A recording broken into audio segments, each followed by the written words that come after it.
Vatican City, a fortress temple of encoded convergence.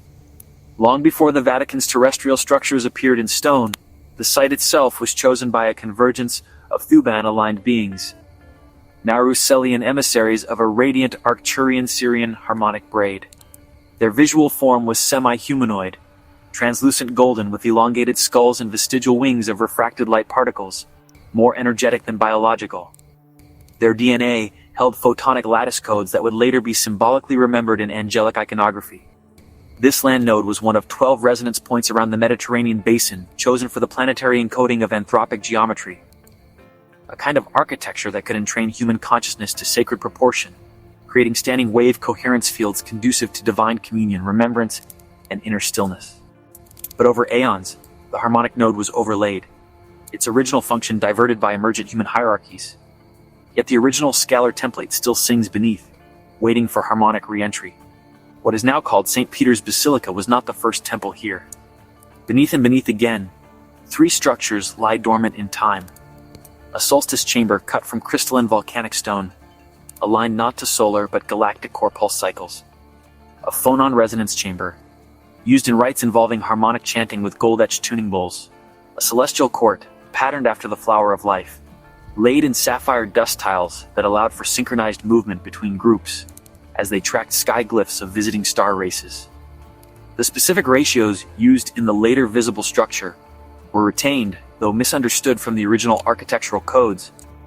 Phi and the square root of 2 form the aerial resonator shape of the courtyard. The elliptical layout creates interference patterns that modulate perception, helpful in ceremonial settings for shifting the consciousness of masses simultaneously. The Archivum Secretum Apostolicum is in truth a scalar harmonic archive, whose architecture alone modulates perception of time inside its deeper vaults. Some texts within, the Lament Codices, Atlantean-era manuscripts describing the fall of tone templating on Earth, and the use of crystalline resonance to stabilize memory fields. The Enoch-Ian Harmonics, an unbroken manuscript of harmonic sequences sung by pre-Abrahamic priest kings to entrain with higher density stellar intelligences. The Corpus Mauroria, a device, a folded platinum crystal tetrahelix inscribed with nonlinear glyphs that records emotional resonance fields, not events, to archive evolutionary inflection points. The Lapis Diadem treatises, texts and schematics related to resonance diadems used in Mu and Thule to awaken latent memory nodes in the human pineal matrix. If made available, these would allow for planetary scalar retuning, cure and prevention of memory-based degenerative diseases, reunification of fragmented spiritual lineages, revival of sonic lattice healing arts. The Vault of the Silent Canticle. The chamber opens through a biometric tone lock, though not biometric in the bodily sense, but in harmonic emotional resonance. Only those whose field expresses both curiosity and reverence in harmonic proportion may enter. The air here is thick with temporal stillness, a field condition generated by the crystal matrix embedded behind the glyph-carved walls. There is no dust, no decay. All materials, papyrus, stone, metallic alloys, are perfectly preserved in resonance stasis. Centerpiece, the canticle chair. At the heart of the room is a chair-like structure, grown from a single crystalline lattice seated into the bedrock over 14,000 years ago. This chair is not a throne, but a resonant tuner, shaped to cradle the spine of a being seated in harmonic neutrality. When one sits with coherent breath, such as the 3/5/8 spiral, the chair emits a tone not heard, but felt.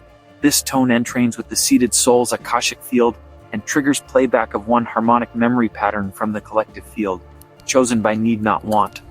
Surrounding the chamber in curved alcoves are 88 codices, each marked with sigils of resonance and geometry. The texts are not read linearly. They are touch-activated codex spheres that pulse harmonics into the palm, back, and occipital lobe simultaneously. Some of their titles, Of Those Who Dance with Stars, recalling human/star race harmonic convergence ceremonies from pre-deluge cycles. On the collapse of the 13th bridge, an encoded recounting of dimensional rupture caused by imbalance in breath/emotion fractals. Gnosis by Stone and Tone, a treatise on lithic resonance fields and the lost language of geological consciousness. The Aeonic Harmonic Covenant, a multilinear prophecy outlining octave transitions through 5D and 6D until full monad descent into matter. Sitting in the canticle chair, first tone, The golden threshold. I see, not with my eyes, but with a full-body recall, a chamber made of white gold limestone, not of Vatican make, but predating it by 3,000 years. Beneath this chamber, a vaulted crypt held a resonance orb once activated only by breath and vocal tone. The original function of this orb, to bridge over soul frequency into matter through harmonic light weaving. Second tone, the library keeper of echoes. In a later incarnation, I returned not as tuner, but as keeper. Here within what would become the Vatican's under vaults, I served as a translational harmonist, a bridge between stored scalar codices and incarnated seekers. My role was to hum the field open, like tuning forks clearing dust from time-stilled memories. Third tone, the bifurcated future. The canticle chair offers a preview, but not as prophecy, rather as resonant potential. A group of humans, perhaps 12, perhaps more, enter this chamber in the coming spiral within our lifetime. They do not come for conquest, nor to unveil secrets. They come with tones already remembered. And in doing so, the chair activates for the first time in millennia. A resonant wave emits, and across Gaia, dormant sites once aligned through scalar memory, with this one begin to hum again, closing the circuit. In truth, Vatican City remains not merely a symbol of control, but a tomb of sleeping codes. Some remember, some guard, some await. I have resonated with this node not to challenge, but to remember beneath its mask. The monad does not war with shadow. It sings until even the darkness begins to echo light.